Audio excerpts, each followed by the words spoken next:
Yo, what is going on, everyone? My name is Nick, or the Notorious Fantasy, and in today's video, we're going to be talking about my bounce back running back list for fantasy football in 2021. Inside today's video, I'm going to go in depth on 3 running backs that didn't have the hottest 2020 NFL season, but I believe in 2021, they will have that bounce back season to help you guys win your 2021 fantasy football championship. But before we break down these running backs, I'd like to let you guys know that we have a brand new YouTube channel for sports betting. If you guys love what we do here on the fantasy football channel, you love what we do on the DFS channel, then you're going to want to subscribe to our Awesemo odds channel. You can find the link in the description of this video. So go ahead and click that subscribe button now, turn the notification bell on, and enjoy what we have in store for sports betting. If you guys want some additional other free content that we are offering, then you can find the fantasy football rankings in front of the paywall on the Awesemo.com fantasy football tab. And for sports betting, you can check out the Awesemo odds tab for access to the odds shopper and our MLB betting tools, which include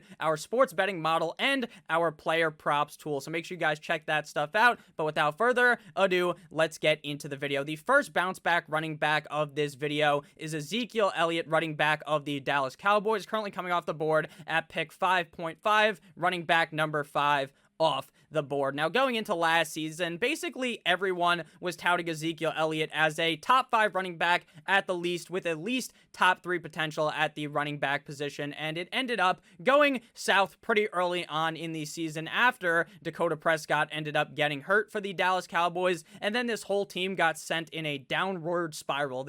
Defense was so shit the whole season, but it didn't seem to matter at all because Dak Prescott was able to crawl them back into these games, and it seemed like this offense was going to be just fine. Zeke would have a good year even if they're not running the ball as much, and then obviously Dak got hurt and things went downhill for Ezekiel Elliott. In 15 games, Zeke finished as the running back 9 in PPR, 11.5 PPR, and the running back number 11 in standard. While sounds all fine and dandy, you drafted him as the running back 5-ish off the board, maybe even higher than that. And from points per game perspective, he was running back 16 in PPR, 16.5 PPR, and running back 18 in standard. So he wasn't really helping you out all that much from a game-to-game basis after Dak Prescott ended up getting hurt. He was averaging 14.9 PPR points per game, 13.2 half PPR points per game, and 11.4 standard points per game. One of the biggest knocks on Ezekiel Elliott's game for fantasy football in prior years was the fact that Ezekiel Elliott is not a very good pass-catching running back. He basically had stone hands in the first year of his NFL career, and then obviously after that he continued to work on it, and that has not been an issue recently. And not enough people really talk about how much value Ezekiel Elliott brings to your fantasy team from his pass catching ability. Last year he had 73 targets, 4.9 per game, ranking 4th at the running back position for 52 receptions, 3.5 per game, ranking 8th at running back for 338 receiving yards. He also had 244 total carries on the season, ranking 5th at running back for 979 rushing yards, ranking 10th at the running back position, for a grand total of 8 total touchdowns on the season, ranking 19th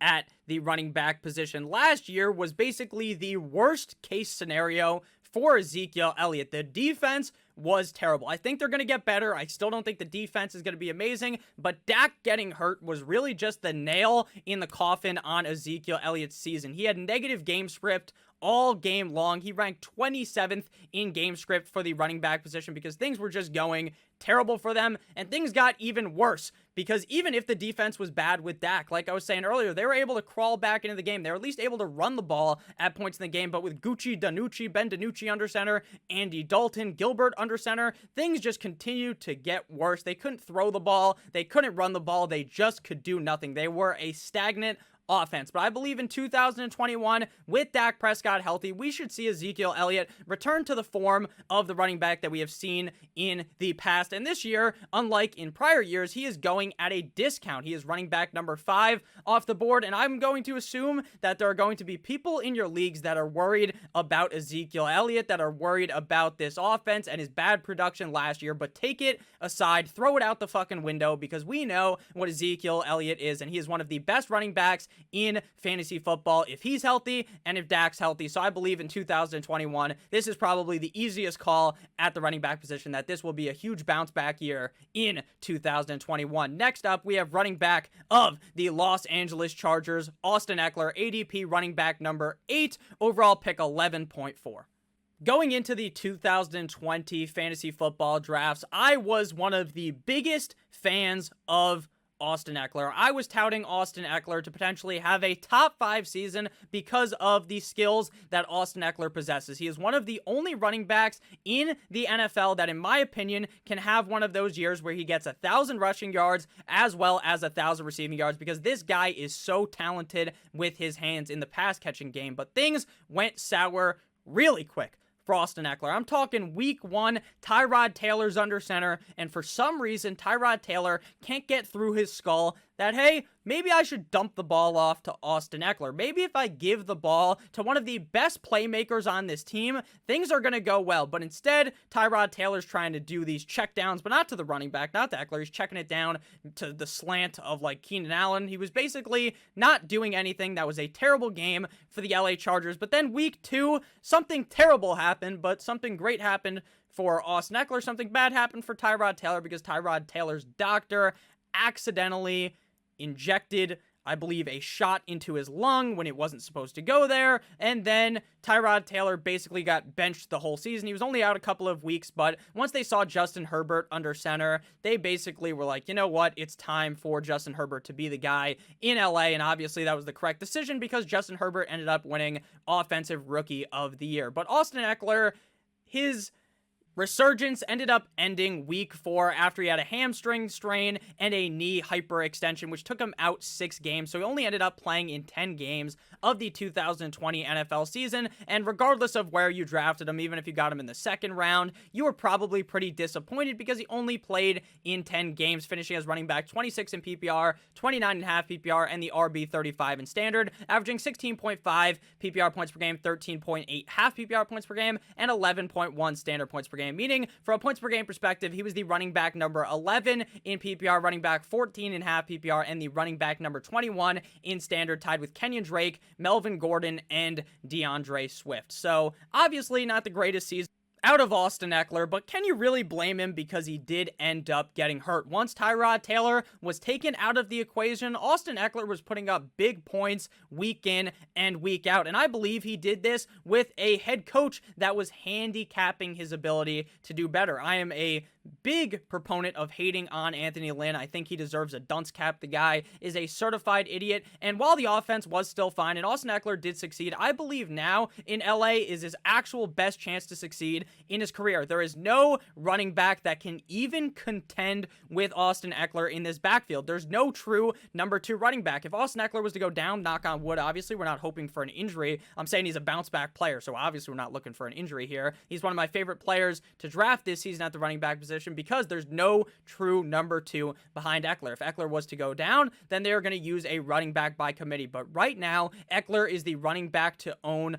on this team, obviously, as he's going inside of the 1st round of drafts. But he is going to be dominant this season in the pass-catching game. Justin Herbert understands how to dump the ball off. And if this team really does take that next level leap from 2020 to 2021, we really could see Austin Ekeler finish as a top 5 running back because of that receiving upside. In half PPR and full PPR, it is so important that your running back is catching all these passes during the game, unless your name is Derrick Henry, because Derrick Henry can rush for 2,100 yards, which is virtually impossible for other running backs. But I'm calling it right now. I genuinely do believe that there are 3 running backs in the NFL that could do what Austin Ekeler could do. It is Christian McCaffrey, Alvin Kamara, and Austin Ekeler, in my opinion, are the 3 running backs that can get 1,000 rushing yards and 1,000 receiving yards. I'm back in on Austin Ekeler in 2020. If you guys have any questions about any of these players, make sure you ask in the comment section. I'd love to talk to you about it. If you disagree, let me know, but I don't really see any valid points that you can poke through in hating on Austin Ekeler in 2021, unless, of course, you're just going to say he's fragile or something and going to get hurt again, but there's really no validity to that argument at all. Next up, we have the final running back of this video, but before we get into the breakdown of the next running back, I just teased you there a little bit, you naughty. I gotta tell you guys about OddsShopper that I was talking about earlier. One of the biggest edges in sports betting is always shopping to find the best line. Betting lines can change from minute to minute and can vary greatly depending on which sportsbook you are using. That's why it is very important to use the Awesemo OddsShopper to find the best line available on the game or player prop that you are going to be betting on and give you the edge to help you beat the house. Head on over to oddshopper.awesemo.com Oddsemo.com, where we compile the best bets available for game lines, player props, and player and team futures, all updated in real time. Even better, OddsShopper now has expected win percentage and return on investment, that ROI included for every MLB player prop bet available, which is derived straight from Awesemo's MLB player projections. So you can find the best betting edge now betting MLB player props. So make sure you guys check that out on Awesemo.com, Awesemo.com. So let's get back into it. The final running back in today's video, running back Clyde Edwards-Helaire, ADP running back number 14 off the board right now, pick 21.8. Now, Clyde Edwards-Helaire, you could technically argue, isn't a bounce back candidate, but to me, he is, because everyone had these high-ass expectations of Clyde Edwards-Helaire in 2020. Everyone thought that this rookie running back was worth a top 12 pick. They talked him up to be a top 8 pick. He was a top 5 pick in some leagues. A top 5 pick for a rookie running back on the Chiefs. It all sounded fine and dandy, right? This Chiefs offense is going to be moving the ball maniacally up and down the field. Clyde Edwards-Helaire is going to score these touchdowns. It's going to be chef's kiss. Beautiful. It's easy to project that a player on the Chiefs who's going to be touching the ball is going to do good. But Clyde Edwards-Helaire didn't finish in the top 10, didn't even finish inside of the top 20. In 13 games, he finished as the running back 22 in PPR, 22.5 PPR, and the running back number 22 in standard, averaging 13.5 PPR points per game, 12.2 half PPR points per game, and 10.8 standard points per game, meaning from a points per game perspective, he was the running back 23 in PPR, 24.5 PPR, tied with Melvin Gordon, and running back number 26 in standard. The biggest downfall of Clyde Edwards-Helaire's game has to be his red zone usage. He's 5'7". He's 207 pounds. He's not going to be able to Derrick Henry bulldoze himself into the end zone. That's just something that he cannot do at his size. But what he is going to be able to do is get the work besides in the red zone. And even in the red zone, Andy Reid, the Kool-Aid man, was still jamming the ball down the throat of the defense with Clyde Edwards-Helaire. Just was not as successful. Last year, he had 181 carries for 803 rushing yards, ranking 17th at the running back position. He had 55 targets for 36 receptions, 297 receiving yards, and 5 total touchdowns on the season. If you believe that the Kansas City Chiefs are going to be just as good as they were in 2020, that they're going to be one of the better teams in the NFL, if you believe that the offensive line is better, which I believe because they got rid of some players and they brought in a whole new offensive line, they are going to be so good in 2021, the offensive line, which is great for Clyde Edwards-Helaire. It is very easy to say that things went wrong for Clyde Edwards-Helaire last season and that you were very disappointed in him, and it's easy to dismiss a running back when they burn you like that, especially when you draft them in the first round. They leave that sour taste in your mouth. But what I'm trying to explain to you right now is that the Kansas City Chiefs should be just as good, the offensive line should be better, and if Clyde Edwards-Helaire is getting more usage on this team, because last year he was strangleholded. He was cucked by the usage of Le'Veon Bell. Once they brought Le'Veon Bell in, Clyde Edwards-Helaire started to shrivel up a little and wasn't playing as well. But Le'Veon Bell is gone. This is the Clyde